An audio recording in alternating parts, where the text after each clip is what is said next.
مصر کے شہر اسکندریہ میں ایک درزی رہتا تھا، نام تھا عبداللہ۔ اس کی دکان میں بہت سے کاریگر کام کرتے تھے۔ اس میں سعود نام کا ایک نوجوان بھی تھا، بہت خوبصورت اور لمبا ترنگا۔ پتہ نہیں اس کے ماں باپ کون تھے۔ عبداللہ نے اسے بچپن سے پالا تھا اور اپنی اولاد کی طرح چاہتا تھا۔ سعود میں جہاں بہت سی اچھائیاں تھی، وہاں ایک برائی بھی تھی۔ اسے اپنی خوبصورتی پر بڑا گھمنڈ تھا۔ اس کے دل میں یہ بات بیٹھ گئی تھی کہ وہ کسی بادشاہ کا بیٹا ہے، بس سوچتے جاگتے یہی سپنے دیکھا کرتا۔ ایک دن مصر کے بادشاہ کا وزیر اسکندریہ آیا۔ عبداللہ بڑا نامی درزی تھا۔ بڑے بڑے امیر اور سرکاری افسر اس سے کپڑے سلواتے تھے۔ وزیر نے اسے محل میں بلوایا اور کہا، ہمارے چگے کا دامن تھوڑا سا پھٹ گیا ہے، اس طرح رفو کرنا کہ کوئی پہچان نہ سکے۔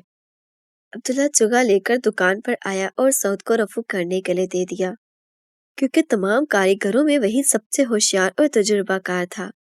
دکان کی چابیاں سعود کے پاس رہتی تھی۔ صبح کے وقت وہی دکان کھولتا اور شام کو وہی بند کرتا۔ اسی شام کو جب سب کاریگر چلے گئے اور سعود دکان بند کرنے لگا تو اس کے دل میں ایک عجیب خواہش پیدا ہوئی۔ اس نے سوچا، چگا پہن کر دیکھوں تو صحیح کہ کیسا لگتا ہوں۔ اس نے کھونٹی سے چگا اتارا اور پہن کر آئینے کے سامنے کھڑا ہو گیا۔ خوبصورت تو تھا ہی، چگے کے حسن میں 4 چاند لگا دیے۔ میں شہزادہ ہوں، میں سچ مچ شہزادہ ہوں۔ اس نے دل میں کہا، میرا باپ ضرور کوئی بادشاہ ہے، میں اسے تلاش کروں گا، چاہے وہ دنیا کے کسی کونے میں ہو۔ اس نے آنے وقتوں کے لیے کچھ روپے بچا کر رکھے تھے، وہ جیب میں ڈالے اور راتوں رات اسکندریہ سے رخصت ہو گیا۔ وہ جس بستی سے گزرتا لوگ تعجب کرتے، سوچتے اتنا بڑا آدمی اور پیدل چل رہا ہے۔ سعود تاڑ گیا کہ لوگ اسے دیکھ کر حیرت کیوں کر رہے ہیں۔ اس نے اگلے گاؤں میں پہنچ کر ایک مریل سا گھوڑا خریدا اور اس پر سوار ہو کر آگے چل دیا۔ تھوڑی دور ہی گیا ہوگا کہ ایک گھوڑ سوار ملا، 20-22 برس کی عمر، چندے آفتاب چندے مہتاب۔ اس نے سعود کو بتایا کہ میرا نام ہاشم ہے اور میں مصر کے ایک بادشاہ یوسف کا بھتیجا ہوں۔ سعود نے بھی اسے کچھ ایسی باتیں بتائیں اور وہ دونوں جلدی گہرے دوست بن گئے۔ شام کو وہ قصبے کے سرائے میں ٹھہرے، کھانا کھا کر سونے لیٹے تو ہاشم نے ایک عجیب بات بتائی۔ اس نے کہا، یوسف پاشا کا انتقال ہو چکا ہے۔ مرتے وقت انہوں نے مجھے بتایا تھا کہ تم میرے بھتیجے نہیں بلکہ ملک لیبیا کے بادشاہ کے بیٹے ہو۔ تمہارے پیدا ہونے سے پہلے نجومی نے بادشاہ کو بتایا تھا کہ جب یہ بچہ پیدا ہوا ہو تو اسے اس وقت تک نہ دیکھنا جب تک وہ 22 سال کا نہ ہو جائے۔ اس سے پہلے آپ نے اسے دیکھا تو وہ مر جائے گا۔ بادشاہ کو دکھ تو بہت ہوا، مگر کرتا بھی کیا۔ یوسف پاشا اس کا بچپن کا دوست تھا اور مصر کے دارالسلطنت قاہرہ میں رہتا تھا۔ میرے والد نے مجھے پیدا ہوتے ہی پاشا کے پاس بھیج دیا۔ اس نے مجھے پال پوس کر بڑا کیا۔ اس نے مرنے سے پہلے مجھے بتایا کہ تم اس سال رمضان کے 4 تاریخ کو پورے 22 سال کے ہو جاؤ گے۔ ایک دم السراج کے مقام پر جانا جو اسکندریہ سے 4 دن کے فاصلے پر ہے۔ وہاں کچھ لوگ تمہارا انتظار کر رہے ہوں گے۔ انہیں تم یہ خنجر دکھانا اور کہنا کہ میں ہی وہ شخص ہوں جس کو آپ کو تلاش ہے۔ وہ خنجر کہاں ہے؟ سعود نے جلدی سے پوچھا۔ میری پیٹی میں، ہاشم نے جواب دیا۔ یہ عجیب و غریب کہانی سن کر سعود کے دل میں لالچ نے گھر کیا۔ اس نے سوچا، کاش میں اس کی جگہ ہوتا۔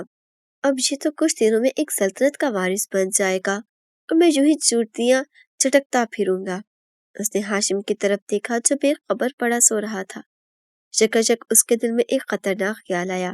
وہ چپکے سے اٹھا، ہاشم کے پیٹی سے خنجر نکالا اور اس کے گھوڑے پر سوار ہو کر ہوا ہو گیا۔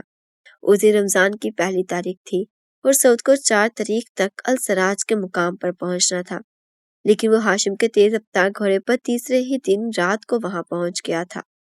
یہاں چاروں طرف چھوٹی چھوٹی پہاڑیاں تھیں اور بیچ میں ایک میدان تھا جس میں کہیں کہیں کھجور کے درخت تھے۔ سعود نے ایک درخت کے نیچے گھوڑا باندھا اور پیر پسار کر سو گیا۔ دوسرے دن صبح کو گھوڑوں کے ٹاپوں کی آواز آئی۔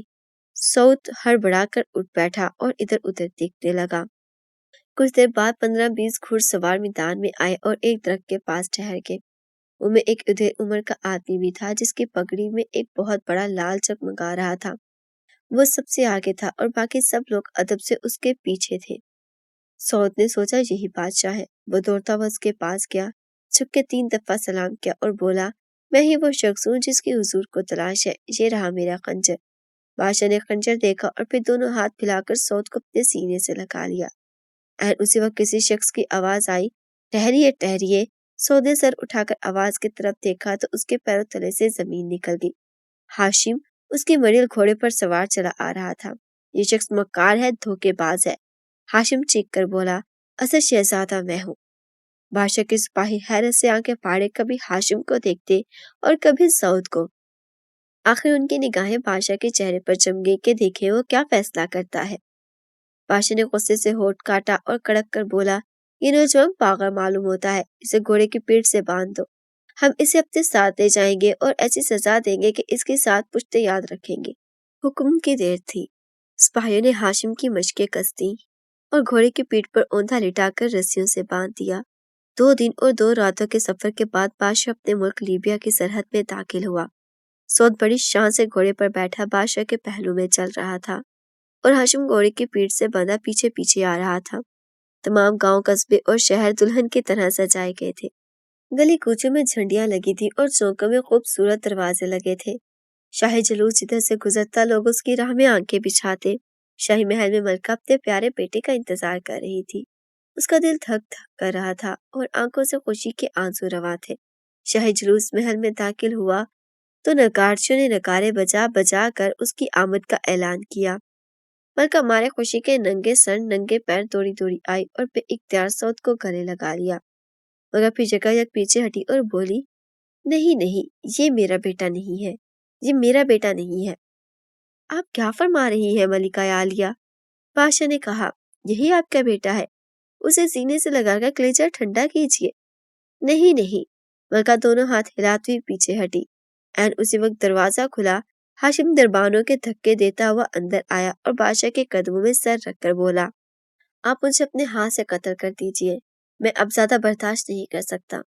بادشاہ کا چہرہ غصے سے سرخ ہو گیا۔ اس نے کہا، اس پاگل کو کس نے چھوڑ دیا ہے؟ پکڑ لو اسے، زنجیروں میں جکڑ کر کال کوٹھ میں بند کر دو، کل صبح ہم اس کی قسمت کا فیصلہ کریں گے۔ ٹھہریے، ملکہ آگے بڑھ کر بولی، میں نے اس نوجوان کو پہلی دفعہ دیکھا ہے، مگر پتہ نہیں کیوں میرا دل اس کی طرف کھینچا جا رہا ہے۔ میری ممتا کہہ رہی ہے کہ یہی میرا بیٹا ہے۔ یہ کس طرح ہو سکتا ہے؟ بادشاہ بولا، السراج کے مقام پر یہی نوجوان مجھے ملا تھا اور مجھے وہ نشانی دکھائی تھی جو میں نے یوسف پاشا کو دی تھی۔ ہاشم نے کہا، جب میں سو رہا تھا تو اس دھوکے باز نے وہ خنجر میری پیٹی سے نکال لیا اور میرے گھوڑے پر سوار ہو کر بھاگ گیا۔ یہ غلط ہے علی جا، سعود بولا، یہ شخص اسکندریہ کا ایک معمولی درزی ہے اور آپ کا بیٹا بن کر تاج و تخت پر قبضہ کرنا چاہتا ہے۔ بادشاہ سر پکڑ کر بولا، کچھ سمجھ میں نہیں آتا۔ حضور، یوسف پاشا ہی سے کیوں نہیں معلوم کر لیتے؟ ملکہ نے کہا، وہ مر چکا ہے، بادشاہ نے جواب دیا، ہمیں جلد بازی نہیں کرنی چاہیے۔ ملکہ نے کہا، حضور مجھے 3 دن کی مہلت دے، انشاءاللہ میں ثابت کر دکھاؤں گی کہ میرا اصلی بیٹا کون ہے۔ ملکہ نے زنا خانے میں آ کر بہت سوچا، بہت مغز کھپایا، لیکن کچھ سمجھ نہ آیا۔ ملکہ کی ایک منہ چڑی باندھی فرحت بہت عقل مند اور ہوشیار تھی۔ اسے ہاتھ باندھ کر کہا، ملکہ عالیہ اجازت دے تو بندی کچھ عرض کرے۔ اجازت ہے، ملکہ نے کہا۔ حضور، ان نوجوانوں کی گفتگو سے میں نے یہ اندازہ لگایا ہے کہ ان میں سے ایک شہزادہ ہے اور ایک دوسرا درزی، لیکن ہم یہ کیسے ثابت کریں گے؟ ملکہ نے پوچھا۔ میرے ذہن میں ایک ترکیب آئی ہے، تنہائی میں عرض کروں گی۔ تخلیہ، ملکہ نے تالی بجا کر کہا۔ لونڈیوں اور باندیوں نے جھک کر 3 فرشی سلام کیے اور الٹے قدموں باہر نکل گئے۔ فرحت نے ملکہ کے کان سے منہ لگایا اور دونوں دیر تک خسر پھسر کرتی رہی۔ دوسرے دن بادشاہ نے دربار لگایا۔ دونوں نوجوان دربار میں پیش کیے گئے۔ بادشاہ نے ملکہ سے کہا، اب آپ ثابت کریں کہ ان میں سے کون سچا ہے اور کون جھوٹا۔ عالیجا، ملکہ بولی، ان دونوں کو کپڑا، کینچی اور سوئی دھاگا دے کر الگ الگ کمروں میں بند کر دیا جائے۔ یہ آج شام تک ایک خوبصورت سی پوشاک سیئیں گے۔ جس پوشاک کی کٹائی اور سلائی بے عیب ہوگی وہی شہزادہ ہوگا۔ امتحان کچھ عجیب سا تھا۔ بادشاہ پہلے تو ہچکچایا مگر پھر راضی ہو گیا۔ سعود اور ہاشم کو کپڑا اور سینے پرونے کا سامان دے کر الگ الگ کمروں میں بند کر دیا گیا۔ دوسرے دن صبح کو پھر دربار لگا۔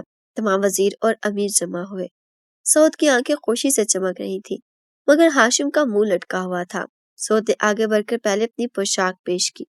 بادشاہ خوشی سے جھوم اٹھا، بولا، واہ، سبحان اللہ، کتنی خوبصورت پوشاک سی ہے، کمال کر دیا، ہمارے شاہی درزی بھی ایسی پوشاک نہیں سی سکتے۔ ملکہ نے مسکرا کر ہاشم کی طرف دیکھا اور بولی، نوجوان، اب تم اپنی پوشاک دکھاؤ۔ ہاشم نے انسلا کپڑا فرش پر پٹک دیا اور بولا، حضور، یوسف پاشا نے مجھے شاہ سواری، تیر اندازی اور تلوار بازی سکھائی تھی۔ مجھے نہیں معلوم تھا کہ پوشاک کس طرح سے سی جاتی ہے۔ ملکہ جلدی سے اٹھی اور ہاشم کو سینے سے لگا کر بولی، میرا دل کہہ رہا تھا کہ تم ہی میرا بیٹا ہو۔ اب اس میں کسی قسم کا شک و شبہ نہیں رہا۔ جاہے پناہ، اب بھی آپ نہیں سمجھے کہ شہزادہ کون ہے اور درزی کون؟ اور دھوکے باز فریبی لڑکے، بادشاہ نے سعود سے کہا۔ سچ سچ بتا تو کون ہے اور یہ سوانگ کیوں رچایا، ورنہ یاد رکھ تیرے سارے بکے ادھیر دوں گا۔ سعود کا منہ فک ہو گیا، سارا بدن تھر تھر کانپنے لگا۔ وہ اوندے منہ فرش پر گر پڑا اور بولا، عالی جاں مجھے معاف کر دے، میں ایک بد نصیب درزی ہوں۔ آپ کا حقیقی بیٹا ہاشم ہے، مجھے لالچ نے اندھا کر دیا تھا۔ اسے معاف کر دیجئے حضور، ہاشم نے کہا۔ لالچ واقعی انسان کو اندھا کر دیتا ہے۔